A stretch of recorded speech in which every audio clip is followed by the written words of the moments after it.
Two friends are out drinking one night when one turns to the other and says, I don't know what else to do. Whenever I go home after we've been out drinking, I turn the headlights off before I get to the driveway. I shut off the engine and coast into the garage. I take my shoes off before I go into the house. I sneak up the stairs. I get undressed in the bathroom. I ease into bed, and my wife still wakes up and yells at me for staying out so late.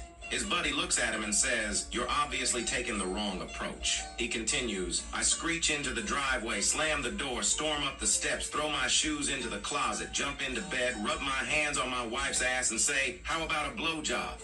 And she's always sound asleep.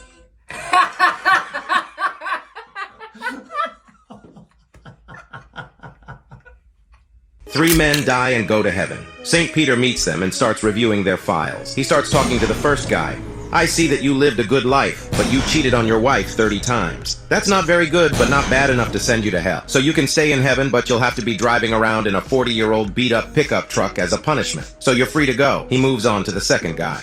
You lived a good life, but you cheated on your wife 10 times. Well, it isn't too bad, so you can stay in heaven, but your ride will be a 20-year-old Toyota. It's not glamorous, but hey, shouldn't have cheated. Finally, he starts talking to the third guy. Holy crap! You lived a good life and never cheated on your wife. Well, my friend, you deserve this brand new Ferrari. Go on, enjoy heaven. A month passes and the three guys meet up.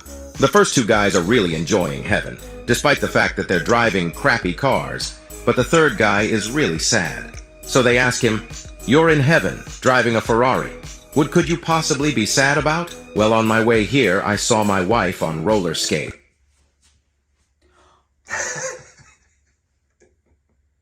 Oh, she was pillow slapped.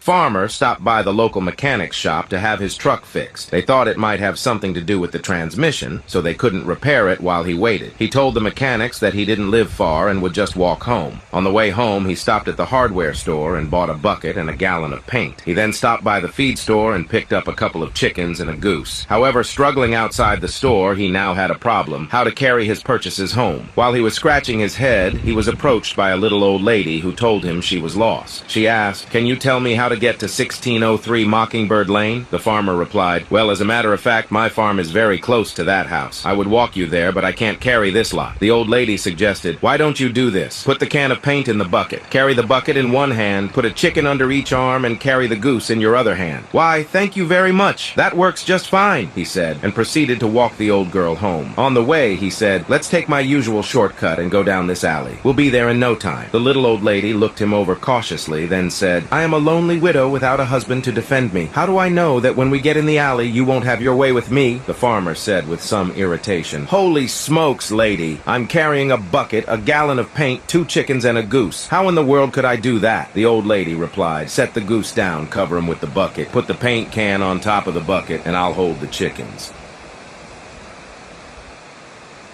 The father put his 3-year-old daughter to bed and listened to her say her prayers, which she ended by saying, "God bless Mommy, God bless Daddy, God bless Grandma, and goodbye Grandpa." Father said, "Why did you say goodbye, Grandpa?" The little girl said, "I don't know, Daddy. It just seemed like the thing to do." The next day, Grandpa died. Father thought it was a strange coincidence. After a month, the father put the girl to bed and listened to her prayers, which went like this: "God bless Mommy, God bless Daddy, and goodbye Grandma." The next day, the grandmother died.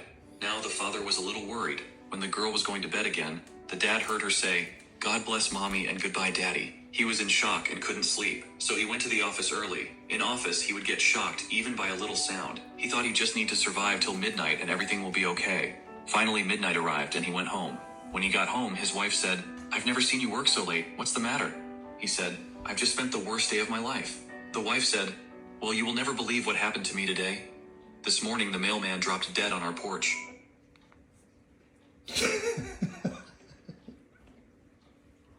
Oh my goodness. He asked his wife to bury him with all his money. So this is what she did. There was a man who had worked all of his life and had saved all of his money. He was a real miser when it came to his money. He loved money more than just about anything, and just before he died, he said to his wife, "Now listen, when I die, I want you to take all my money and place it in the casket with me, because I want to take all my money to the afterlife." Gee. So he got his wife to promise him with all her heart that when he died, she would put all the money casket with him. Well, one day he died. He was stretched out in the casket. The wife was sitting there in black next to their best friend. When they finished the ceremony, just before the undertakers got ready to close the casket, the wife said, "Wait a minute." She had a shoebox with her. She came over with the box and placed it in the casket. Then the undertakers locked the casket and rolled it away. Her friend said, "I hope you weren't crazy enough to put all that money in there with that stingy old man." She said, "Yes, I promised. I'm a good Christian. I can't lie. I promised him that I was going to put that money in that casket with him." "You mean to tell me you put every cent of his money in the casket with him?" "I sure did," said the wife. "I got it all together, put it into my account, and I wrote him a check." That's very clever. I noted. A married couple had become famous in the city for not having a single conflict in their 25 years together. Local newspaper editors gathered at the occasion to find out the secret of their well-known happy marriage. The editor said, "Sir, it's amazingly unbelievable. How did you make this possible?" The husband, recalling his old honeymoon days, said, "After our marriage, during our honeymoon, we went horse riding on different horses. My horse was pretty okay, but the horse on which my wife was riding seemed to be a crazy one. On the way ahead, that horse jumped suddenly, making my wife topple over. Recovering her position from the ground, she patted the horse's back and said, 'This is your first time.'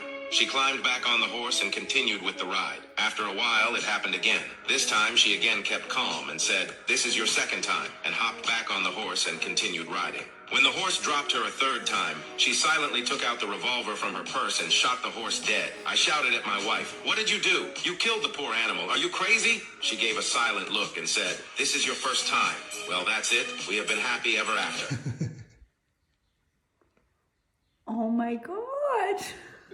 A woman pregnant with quadruplets is waiting at the hospital with her husband to give birth. The doctor says, "Ma'am, this is a very rare occurrence. Giving birth to 4 babies at once is not an easy task. The process would be much easier with use of our new machine." "What machine?" they both ask. He explains, "We have invented a new machine that transfers the pain of giving birth from the mother to the father. If you both agree, your husband will be able to share some of the pain with you." The husband says, "All right, how painful can giving birth be? Let's do it." Later, when the wife goes into labor, they set the machine to transfer 10% of the pain to the father. The wife begins screaming, but the husband is unfazed. Seeing this, they then turn the dial up to 25%. The doctor says, "This will be more pain than you have likely ever experienced." He is still just standing there waiting to feel anything. The doctors decide to crank it up to 50%. The wife begins to ease up a bit, but her husband is still just standing there, not feeling anything. They turn the dial all the way up to 100%. Both of them are now painless. After giving birth to all 4 babies, they are relieved to have done it with little to no pain. On the drive home, they are both ecstatic about their 4 new children. They pulled into their driveway and saw the mailman dead on their porch.